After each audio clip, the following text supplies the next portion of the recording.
ambil segel aja ya saya parani, saya ambil segelnya biar dibuka lagi. Sesimpel itu.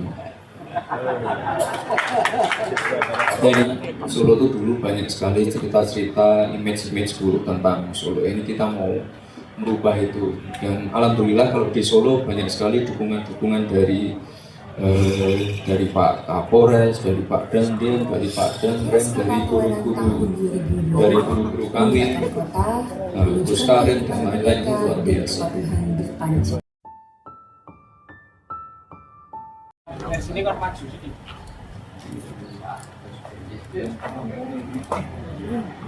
Jangan ngomong. Kan maju sini. Alhamdulillah.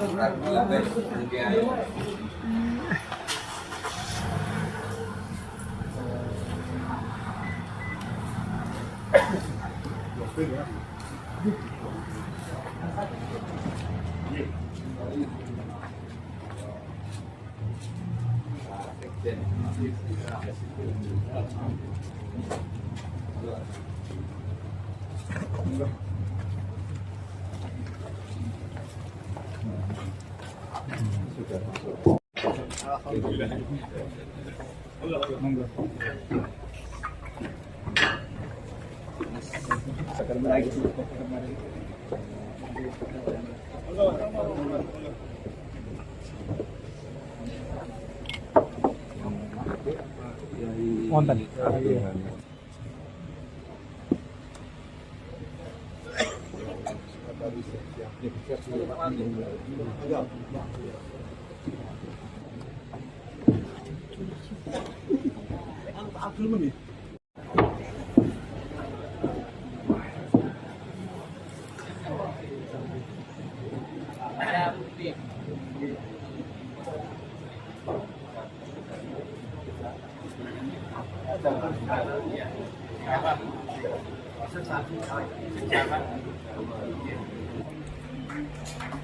Tepuk tangan buat Pak Wali Kota Mas Ali. Baik, kemudian juga bisa hadir. Tepuk tangan untuk Romoy. Ya.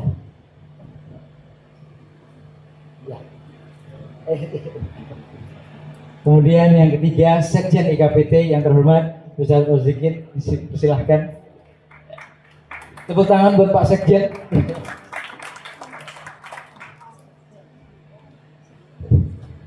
Beliau mewakili Pak Profesor Maskuri yang kebetulan sedang ibadah haji. Jadi insya Allah beliau dari Mekah juga mendoakan seminar ini berlangsung dengan sukses. Baik para Bapak Ibu sekalian,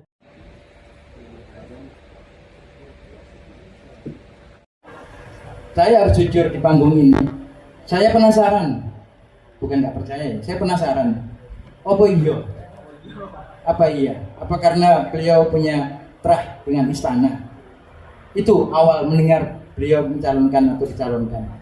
Tapi perjalanan waktu itu benar-benar saya diberikan tarbiyah. Dan yang paling nyata tadi malam saya tiba di Solo dengan kereta api Solo Balapan itu sekitar jam 16 kurang 5 sore awali. Kemudian keluar dari stasiun saya pesan go-kart dengan tujuan di hotel yang disediakan oleh panitia. Saya lihat drivernya, saya ingat namanya Yusron Ashari.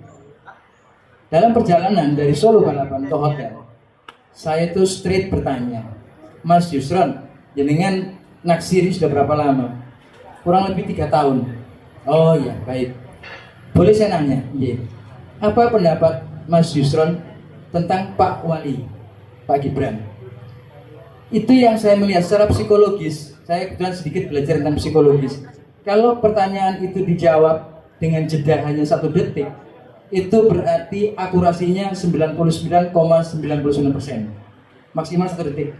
Tapi kalau sudah 3-4 detik, akurasinya turun. Nah, waktu saya nanya ke Mas Yusron ini, dia jawab, Pak, saya ini sopir, kerja saya di jalan, tapi 2 tahun ini Pak, omset saya luar biasa. Solo rame sekali. Ini wallahi saya tidak menambah-nambahkan kalimat yang saya dapatkan di taksi itu. 2 tahun ini Solo berubah. Banyak sekali orang datang ke Solo, banyak kegiatan di Solo, sehingga dampak buat taksi online itu sangat positif. Nah ini saya terus terang melihat tarbiyah Allah tadi melalui seorang supir go-kart untuk menunjukkan kapabilitas daripada Mas Gibran. Ini share saya di siang hari ini. Yang kedua, saya mempelajari profil beliau. Sekarang kita kenalkan profil beliau ini. Dari SMP itu beliau sudah sekolahnya di luar negeri, di Singapura. Ini betapa hebatnya orang tua beliau tentang memposisikan pentingnya pendidikan, sehingga SMP itu beliau sudah di Singapura sampai selesai, kemudian lanjut ke Australia. Nah, ini terus terang satu hal yang membanggakan. Mudah-mudahan apa yang sudah dicapai oleh beliau, jalur edukasinya begitu bagus, kemudian jalur entrepreneurnya juga begitu bagus, sehingga Solo kemudian seperti hari ini. Nah, kembali ke tema sentral. Ini yang menarik adalah apa korelasi hubungan antara toleransi yang sukses dikembangkan oleh pemerintahan di era Mas Gibran dengan pertumbuhan ekonomi, yaitu dengan menurunnya tingkat kemiskinan. Itu yang pertama. Yang kedua, pariwisata. Saya kebetulan juga dosen pariwisata. Jadi Jogja itu maskot Indonesia nomor 2 setelah Bali. Yeah. Tapi tahun kemarin kalah sama Solo. Ini yang saya bingung. Mudah-mudahan kebingungan saya terjawab oleh beliau itu. Jadi 2 poin. Jadi Jogja tahun lalu itu lebaran cuma 210.000 pengunjung. Solo 270.000. Kalau toleransi perbedaannya 3-5%, itu mungkin bahasanya faktor luck, keberuntungan. Tapi kalau toleransi rasionya 30%, itu bukan faktor keberuntungan, itu sebuah kerja keras. Nah itu monggo, saya ingin minta Mas Gibran, Mas Wali memberikan sedikit penjelasan. Pertama mengenai bagaimana konsep toleransi yang jenengan lakukan di Solo ini, sehingga kehidupan antar umat beragama berjalan dengan harmoni. Nanti yang kedua pertanyaan berikutnya. Tapi yang pertama dulu, apa yang menjadi konsep jenengan sehingga kehidupan toleransi antar umat beragama itu begitu harmoni, begitu damai di Solo? Monggo, Mas Wali.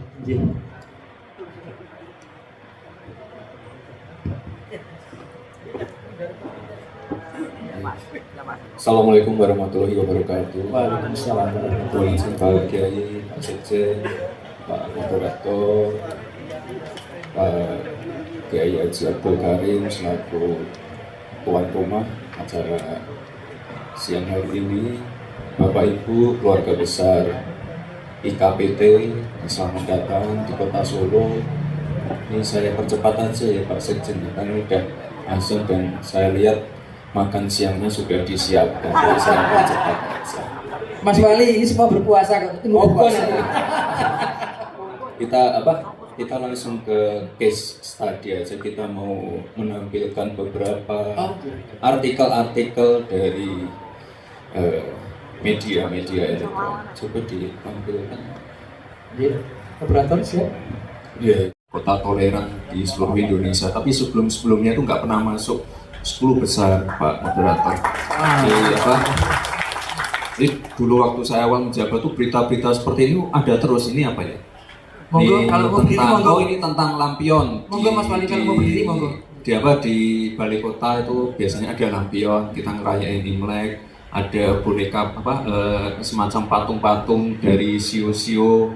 Itu biasa pasti ada orang protes, kita dikatain Solo itu cabang Tiongkok. Nah, terus kita kemarin ada festival ogoh-ogoh juga. Itu kita ngadain festival ogoh-ogoh besar-besaran, kita dikatain kafir segala macam. Nah, terus ini waktu awal-awal saya menjabat ini, ini saya marah sekali nih. Jadi ada suatu tempat di salah satu kelurahan di Kota Solo itu, ya ada salah satu sekolah lah di situ. Anak-anak sekolahnya menghancurkan kuburan batu nisan yang ada simbol-simbol agamanya. Terus ya waktu Natalan kemarin juga dari gereja-gereja saya persilahkan juga untuk memasang ornamen-ornamen Natal, pohon-pohon Natal.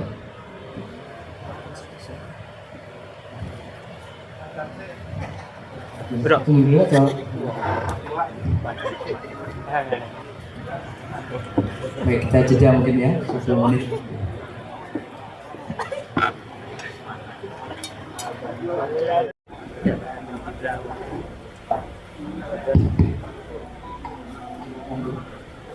Lebih lanjut.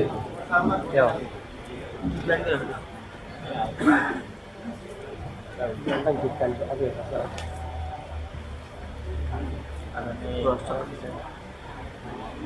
Ya, ini tadi apa dekorasi Natal di balai kota, protes, terus ada lagi coba. Nah ini yang paling terakhir nih, rumah ibadah, segel. Main segel aja ya, saya parani, saya tutup, saya ambil segelnya biar dibuka lagi. Sesimpel itu. Dan ini yang tadi saya suruh tutup. Ini waktu saya datang ke makamnya tuh masih sekolah, anak-anaknya masih ada, gurunya masih ada. Udah simpel aja tutup. Terus ada lagi, udah ya, udah selesai. Coba yang video mas. Ya intinya Solo tuh dulu banyak sekali cerita-cerita, image-image buruk tentang Solo. Ini kita mau merubah itu. Dan alhamdulillah kalau di Solo banyak sekali dukungan-dukungan dari Pak Kapolres, dari Pak Dandim, dari Pak Danrem, dari guru-guru kami, Gus Karim dan lain-lain, itu luar biasa. Jabat kita masuk nomor 9. Ini sekarang kita masuk nomor 4, kota paling toleran. Masya Allah. Kebebasan beragama, berkeyakinan dan kebinekaan dipraktikkan dan dipromosikan melalui regulasi dan tindakan serta perilaku sosial kemasyarakatan dalam tata kelola keberagaman. Studi ini menetapkan 4 variabel dan 8 indikator sebagai alat ukur untuk menilai 94 kota di Indonesia, yaitu variabel regulasi pemerintah kota yang terdiri dari rencana pembangunan dalam bentuk RPJMD dan produk hukum pendukung lainnya, dan indikator 2 yaitu ada tidaknya kebijakan diskriminatif. Variabel regulasi sosial, indikator 3 yaitu peristiwa intoleransi, dan indikator 4 adalah dinamika masyarakat sipil dalam penunjukan toleransi.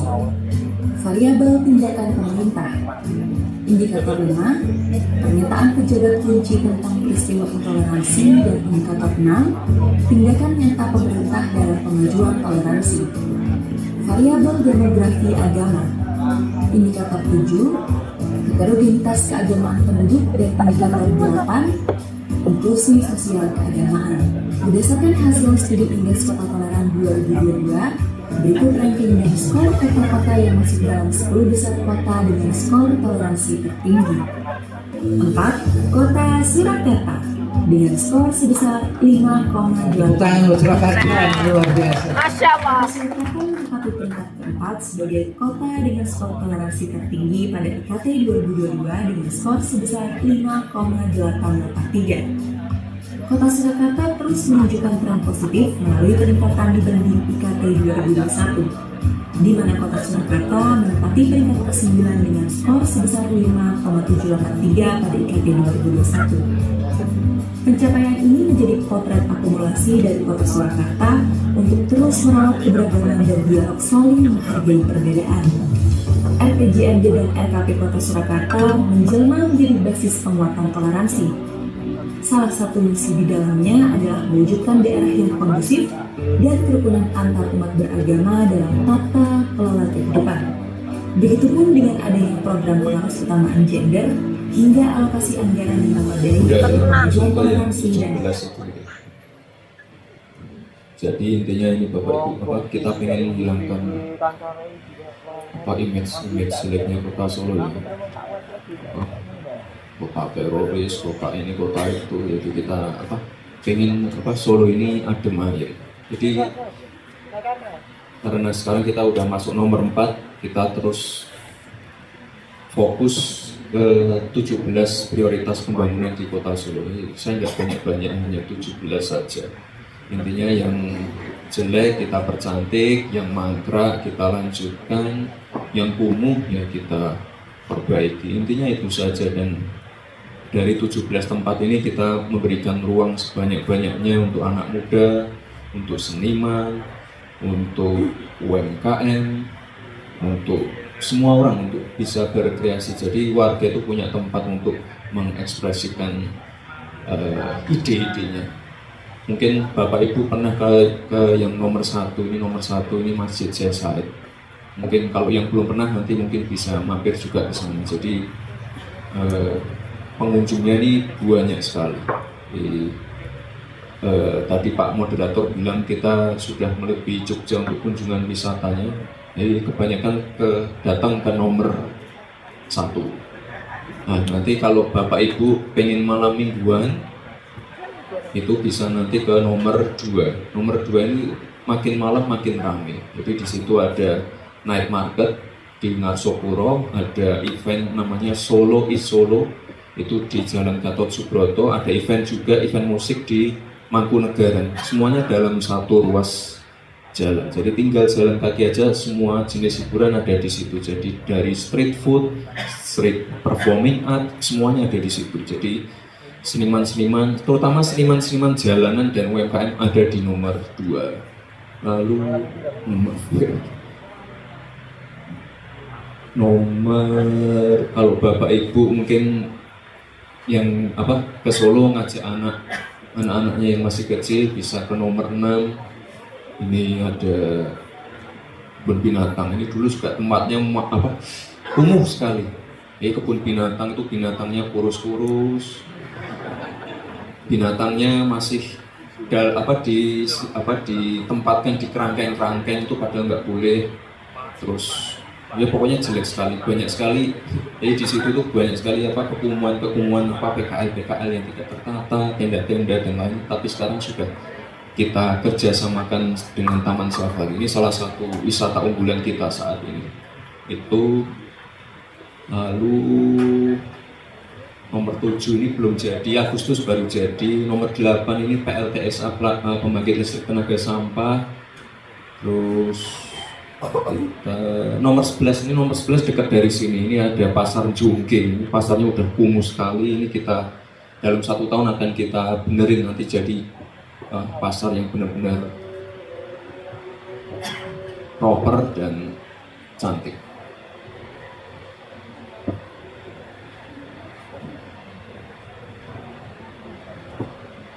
Lalu tadi saya bilang ke Pak Moderator, nomor 14 ini kita juga sebenarnya punya tempat mangkrak juga namanya Lokananta. Ini baru aja kita buka juga.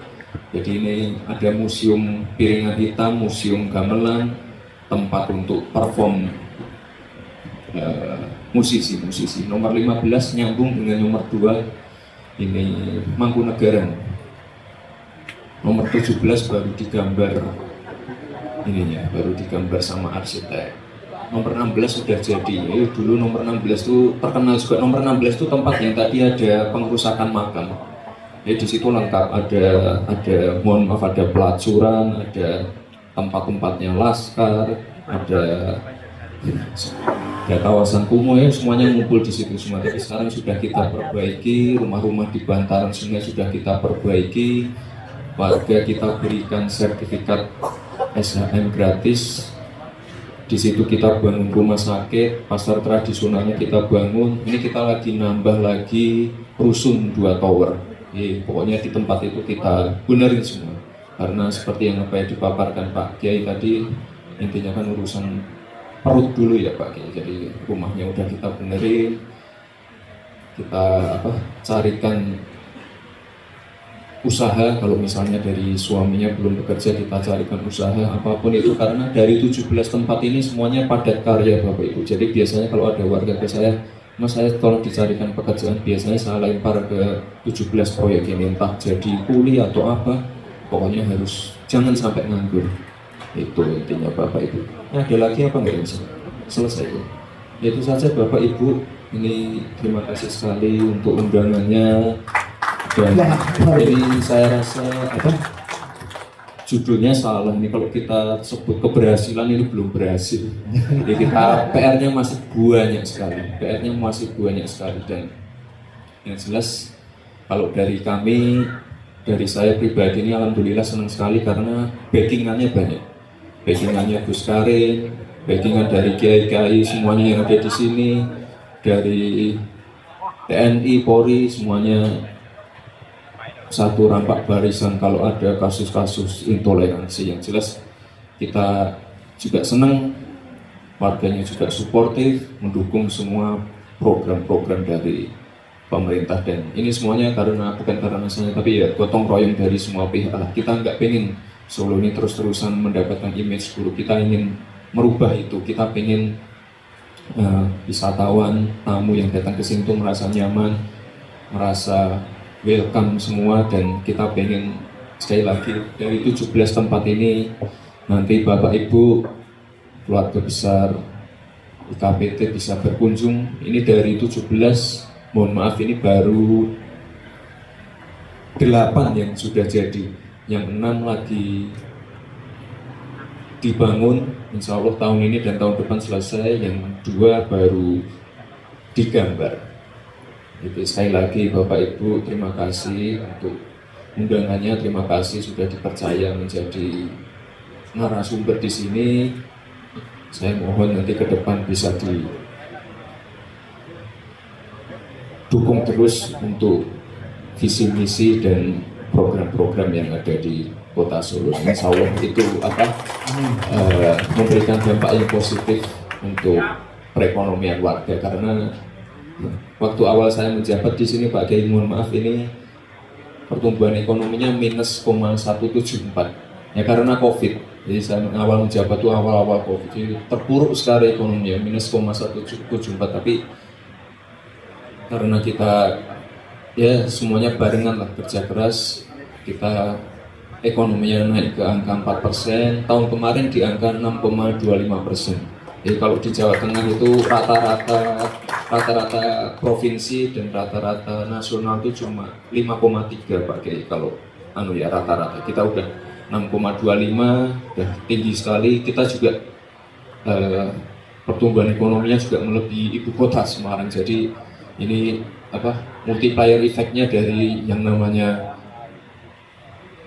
pembangunan, terus lalu dorongan-dorongan untuk program-program yang ada kaitannya dengan toleransi ini luar biasa sekali untuk perekonomian warga. Dan sekali lagi yang paling penting itu tadi backingannya tadi itu kalau nggak ada backingan warga, backingan para kiai, kita nggak mungkin bisa seperti ini. Sekali lagi Bapak Ibu terima kasih. Wassalamualaikum warahmatullahi wabarakatuh. Waalaikumsalam.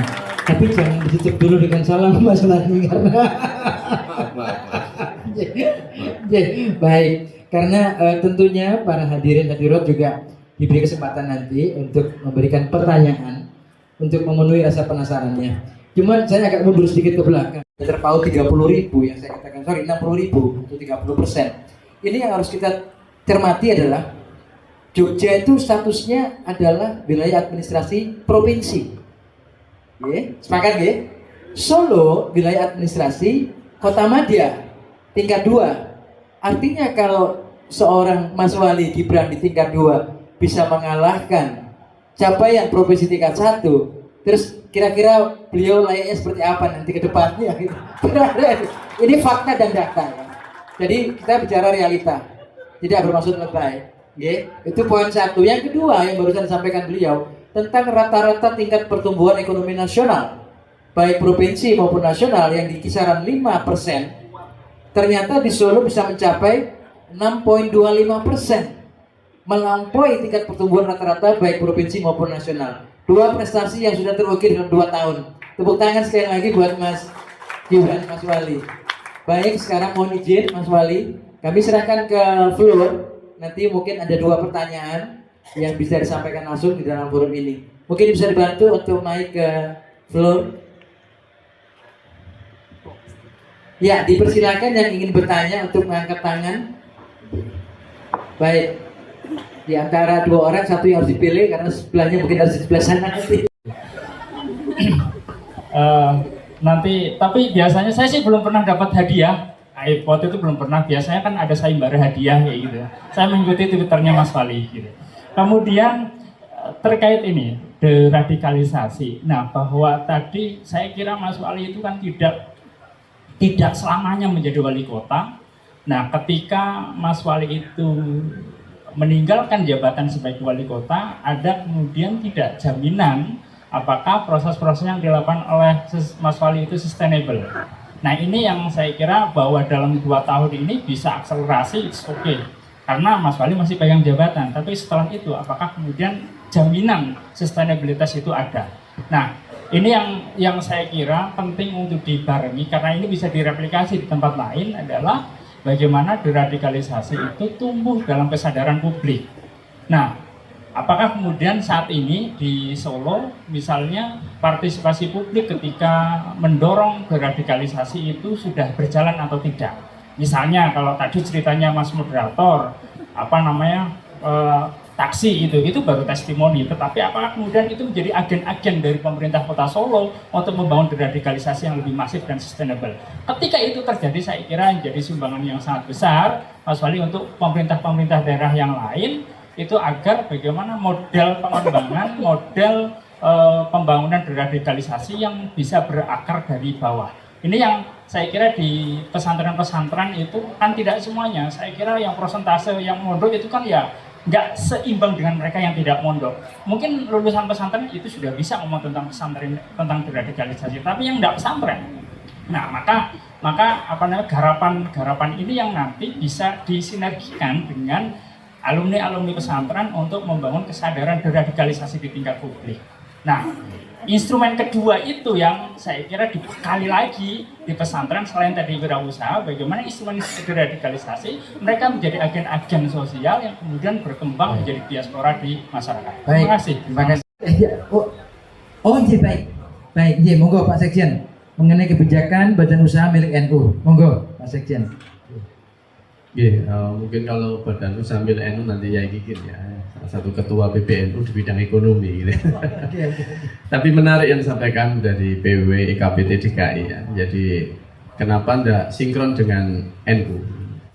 Ya, terima kasih. Mungkin untuk penanya pertama dan kedua saya rangkum saja ya dengan video saya di sini. Tadi mungkin saya sudah banyak bicara masalah pembangunan fisik. Nah, ini untuk pembangunan non fisiknya, artinya untuk SDM-nya. Jadi untuk nanti mempersiapkan SDM Kota Solo untuk disinilah awal dari sebuah mimpi. Sebentar dulu Mas.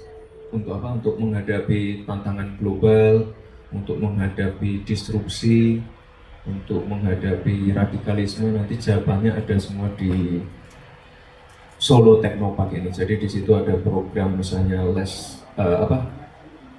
program las bawah air, ada program cyber security, ada inkubasi UMKM, ada sekolah gaming juga. Jadi semuanya nanti akan ada di situ. Jadi ini nanti untuk menghadapi tantangan global, untuk menghadapi resesi, untuk menghadapi disrupsi, untuk menghadapi tantangan-tantangan ke depan. Jawabannya ada di Technopark ini. Jadi kita ingin mempersiapkan SDM terbaik untuk menghadapi tantangan zaman. Ini mungkin bisa di play 1 menit aja videonya. Assalamualaikum warahmatullahi wabarakatuh. Mohon izin Romo Yai Abdul Hakim. Saya bukan alumnus dari Tebu Ireng, tapi semoga anak saya bisa mondok di situ. Mohon izin juga saya diajak Romo Kiai Halik ke sini dan alhamdulillah bisa bertemu dengan orang-orang hebat. Langsung saja kepada Mas Gibran. Perkenalkan, saya Tio, Kepala Desa di Kabupaten Purbalingga. Alhamdulillah sekarang menjadi Sekretaris Paguyuban Kepala Desa di Kabupaten Purbalingga. Saya mau menanyakan terkait dengan apa yang sudah dilakukan Mas Wali di Solo ini, di Surakarta. Tadi sudah ada pemaparan walaupun singkat, tapi itu jelas sekali bagi saya terkait dengan kebijakan tadi. Skupnya adalah makro ya Pak. Saya ingin menanyakan, di sini mungkin tidak ada desa ya Mas Wali, tapi kelurahan.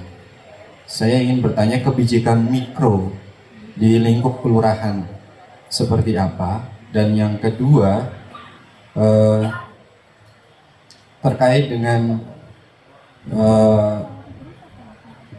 selain backingan para ulama serta masyarakat, saya yakin Mas Gibran juga di backup atau dibantu oleh pemangku kebijakan di pusat. Saya ingin menanyakan terkait dengan jejaring agar di desa, karena saya tahu program Pak Presiden terkait dengan desa adalah simpul utama pembangunan negara. Dan saya menanyakan terkait dengan apakah bisa saya selaku kepala desa diperkenalkan dengan orang-orang yang bisa membantu kami di desa untuk akselerasi pembangunan perekonomian. Terutama di desa saya, kebetulan saya ada potensi terkait dengan pariwisata yang sudah saya kerjakan. Alhamdulillah, karena menjabat waktu 2019 dan 2020 ada pandemi, proyek awal kami gagal dan kami sedang berusaha untuk bangkit terkait dengan pariwisata, karena multiplier efeknya itu untuk masyarakat sangat luas seperti itu. Mungkin itu saja dari saya. Terima kasih atas kesempatannya. Salam kenal Mas Gibran. Saya akhiri. Billahi taufiq wal hidayah. Assalamualaikum warahmatullahi wabarakatuh. Waalaikumsalam. Kembali, ya. Oke, terima kasih Pak Kepala Desa, ya, Pak Kades di Purbalingga. Nanti untuk masalah kebijakan di tingkat kelurahan, kecamatan dan lain-lain, nanti ada di buku saya ini. Pak Moderator udah nyiapin buku saya ini, semuanya ada di situ. Tidak perlu saya paparkan satu-satu, ada di situ. Tapi yang jelas ini di Solo memang tidak ada desa, adanya kelurahan, kecamatan. Di sini juga banyak sekali. Saya udah mulai dorong untuk regenerasi. Jadi di sini mulai banyak sekali yang lurah-lurah yang seumuran saya atau yang di bawah saya. Ada juga camat yang baru aja saya lantik tahun lalu, umurnya juga seumuran saya, tapi dia geraknya cepat banget. Ini intinya kami juga memberikan ruang banyak untuk ASN muda untuk memegang wilayah. Solo kan kecil ya, jadi biasanya yang muda-muda saya tempatkan di tempat-tempat yang tidak banyak gesekan, tapi mereka belajarnya cepat dan respon komplain-komplain dari warga itu juga mereka sangat-sangat fast respon. Nah, nanti kebijakannya nanti ada di buku ini yang sudah dipegang Pak Moderator, nanti ada di situ semua. Saya mau nanya Pak Kades, itu Bupati seberapa sering kunjungan ke desanya? Kebetulan kan Bupatinya dulu satu sekolah dengan saya di Sydney, Australia. Iya. Alhamdulillah, kami dari awal menjabat, Bu Bupati Mbak Diah Hayuning Pratiwi sangat concern kepada desa. Awal saya menjabat itu saya punya program Pasar Wisata Laut Jinawi. Kami dibantu hampir 120 juta untuk program pembangunan Pasar Wisata Laut Jinawi. Jadi pasarnya sudah, alhamdulillah. Cuma ada pengaruh COVID kemarin, kami mau revitalisasi di tahun ini insya Allah karena dapat program dari Kemendikbud. Kami kerjasama dengan unsur seperti itu. Lalu sekarang kendalanya di kami ada proyek wisata yang inti sebenarnya, karena kami ada mata air di sana, salah satu mata air terbesar Tuk Dandang, dan ada telaga juga. Terus kami juga di tahun 2023 awal ini kami membuat wisata river tubing, karena di tahun 2022 kemarin kami fokus membuat master plan, sehingga kita berpengalaman di tahun 2019 karena perencanaan kurang matang. Kami melibatkan beberapa stakeholder, para ahli. Tahun 2023 ini kita mulai genjot seperti itu, Mas Wali. Tapi belum tereksekusi. Iya, kami terkendala anggaran. Iya, anggaran dana desa. Ya ini mohon izin Belum dibantu Bu Bupati. Belum. Bupati tahun ini belum. Jadi mohon nanti dibantu. Dan ini kesempatan yang langka. Dan saya mohon juga karena kami sudah masuk dalam desa wisata, baru statusnya rintisan. Seperti itu Mas Wali. Ya ini sebenarnya monggo lenggah dulu Pak Dabdes. Ya sebenarnya kasusnya hampir sama di Solo sih. Solo kan sebenarnya ya bukan ibu kota, bukan kota yang gede-gede banget, anggarannya juga kecil sekali. Apalagi waktu COVID kemarin kita refocusing sampai beberapa kali. Jadi pembangunan di kota Solo itu kalau hanya bergantung pada APBD itu tadi 17 prioritas tadi nggak mungkin terbangun semua. Makanya kan kalau di Solo itu kita banyak sekali kolaborasi dengan swasta, kolaborasi dengan BUMN. Jadi akselerasi pembangunannya sangat cepat. Banyak sekali aset-aset di kota Solo itu yang mangkrak. Ya kayak Teknopark tadi sebelumnya ya bukan mangkrak, semi mangkrak ya. Ini dulu itu bangunan semasif itu digunakan untuk karantina COVID. Ini kan udah nggak sesuai fungsinya. Makanya kan sekarang tempat-tempat di kota Solo banyak sekali yang diprivatisasi, dikerjasamakan dengan orang-orang yang profesional. Jadi kita punya aset dikelola oleh orang-orang profesional. Kita tidak kehilangan aset, tapi aset kita dikelola secara profesional. Ada bagi hasilnya, ada sharing profitnya. Jadi kalau ketergantungan sama APBD, nunggu anggaran berikutnya di ACC, itu enggak jalan-jalan. Mungkin Pak Bupati tadi kan ada ide untuk river tubing dan lain-lain, ya mungkin nanti bisa dikerjasamakan dengan pihak-pihak swasta. Kita tonjolkan keunggulan resource yang ada di wilayah kita. Saya yakin banyak yang ngantri kok. Jadi kebanyakan dulu awal-awal menjabat tuh ya biasalah, birokrasi kan ribet ya, apalagi kalau kerjasama dengan swasta. Makanya sekarang kan kita bikin tidak ribet, tidak perlu kebanyakan rapat, tidak perlu kebanyakan kajian, tidak perlu kebanyakan studi banding. Pokoknya deal ini saling menguntungkan kedua belah pihak, udah tanda tangan jalankan. Ini kayak kayak Solo Safari tadi. Ini mohon maaf, dari zaman bapak saya itu nggak pernah deal dengan Taman Safari, dengan Jatim Park. Karena apa? Ya itu kerjanya itu ya, rapat, kajian, studi tour. Pada akhirnya tidak disetujui, tidak jalan. Kalau saya beda. Makan siang sekali, deal apa enggak, angkanya cocok, ya udah tanda tangan jalan. Duitnya ada apa enggak? Saya jawab aja di depan, saya nggak akan bawa duit, nggak ada duit. Saya cuma menyerahkan aset sekian 14 hektar. Duitnya dari mana? Ya nggak tahu, kita cari bareng-bareng.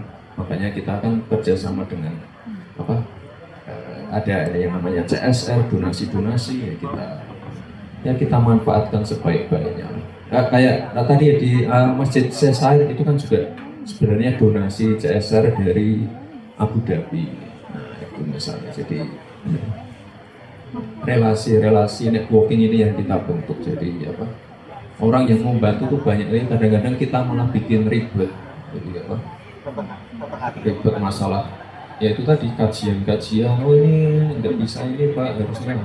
Ya kalau nggak bisa ya aturannya diganti biar bisa gitu.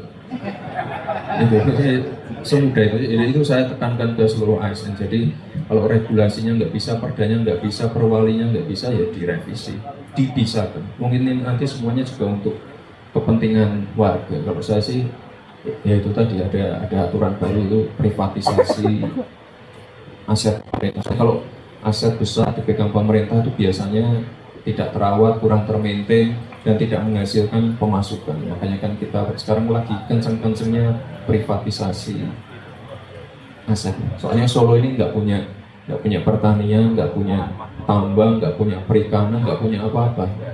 Makanya harus kita manfaatkan aset yang sudah ada ini. Mungkin nanti malam Bapak Ibu yang masih ada di Solo mungkin nanti bisa lihat nonton ini apa pertandingan Persis Solo lawan Persebaya. Nah itu nanti itu stadion yang dulu kita siapkan untuk U20. Ini sama juga. Ini stadion udah disiapkan oleh Pak Menteri PUPR, udah direnovasi bagus. Ini nanti kalau dipegang Dispora, dipegang Pemda, tidak akan termaintain. Makanya ini kita lagi nego dengan salah satu perusahaan swasta untuk biar bisa dipegang. Bapak Ibu yang senang nonton bola kan stadion di luar negeri kan dipegang swasta semua, Etihad Stadium semuanya kan pasti swasta di situ. Kita nggak pengen dipegang dinas, nanti rumputnya nggak terawat atau apa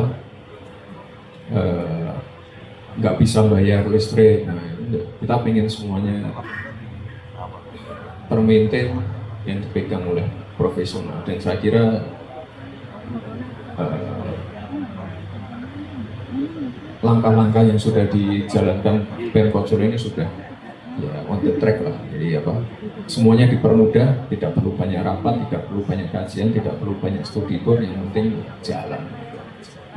Ya, terima kasih. Tepuk tangan buat Mas Wali, luar biasa. Yang saya catat barusan dari statement beliau adalah yang pertama,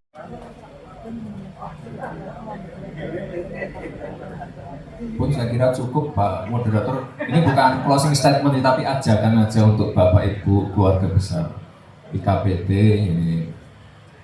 Saya mohon tidak perlu buru-buru pulang ke kotanya masing-masing, bisa jalan-jalan dulu Bapak Ibu, bisa mengunjungi tempat-tempat yang tadi saya presentasikan, bisa wisata kuliner, wisata apapun semuanya ada di sini. Tidak perlu buru-buru pulang, ada yang gratis, ada yang bayar, macam-macam di Solo ini sekarang macam-macam. Dan saya kira dengan banyaknya kunjungan-kunjungan seperti ini nanti akan Solo ini akan mendapatkan multiplier effect yang luar biasa sekali, dari yang ojol, yang punya wedangan, yang punya hotel, yang punya mall, semuanya kecipratan. Terima kasih sekali Bapak Ibu untuk kunjungannya ke kota Solo.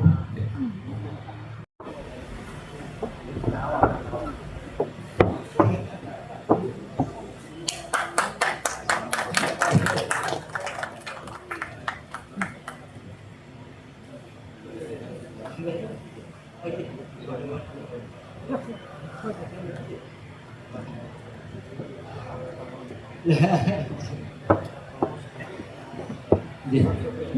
Baik para Bapak Ibu sekalian, alhamdulillah dengan penyerahan buku ini kita anggap seminar ini berakhir dengan baik.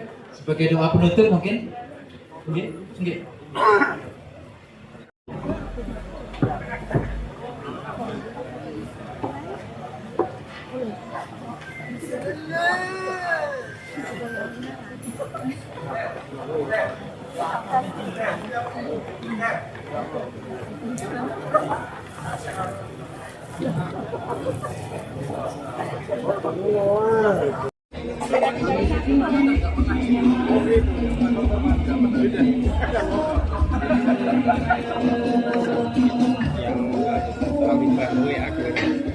Yo sesuk wae tok. Pas adanya program Sesuk wae nunggu kantornya buka ya. Katanya mau dijemput dari mana? Iya, ya. Habis ini Dulu Mas, nggak mungkin pemukiman kumuh atau ya? pemukiman kumuh kan udah jalan, kan sambil jalan semua, tenang aja ya. Semuanya prioritas. Ya, Mas. Mas, program seperti ini tuh efeknya ke Pemkot Solo apa Mas? Ya, kan tahu sendiri kita kan semua berproses tuh, dari yang kota yang image-nya mencekam jadi seperti sekarang ya, karena dukungan dari seluruh ini pemuka agama, poro kiai. Ya, hari ini ketemu dengan alumni Tebu Ireng ya, ada tambahan kekuatan lagi ya. Jadi ini kalau untuk harapannya sama ponpes yang lain melakukan hal yang sama atau gimana? Untuk harapan sama ponpes yang lain melakukan yang sama atau? Boleh. Kami terbuka dengan semua ya, tenang aja. Oke. Pencairan dananya bertahap atau langsung semuanya atau gimana? Saya nunggu arahan Pak Mendagri ya, tenang aja. Semua DED dan lain-lain udah kita presentasikan ke Dirjen Bangda ya, tenang aja. Ditunggu ya. Mas ini dapat tongkat dari mana, Mas? Nggak tahu ini tadi dari Pak Kiai. Tapi Pak Kiainya berkunjungnya ke saya Sahid tadi. Oh, Ya. siap. Yes, pemenangnya. Oke. Mas, tadi malam kan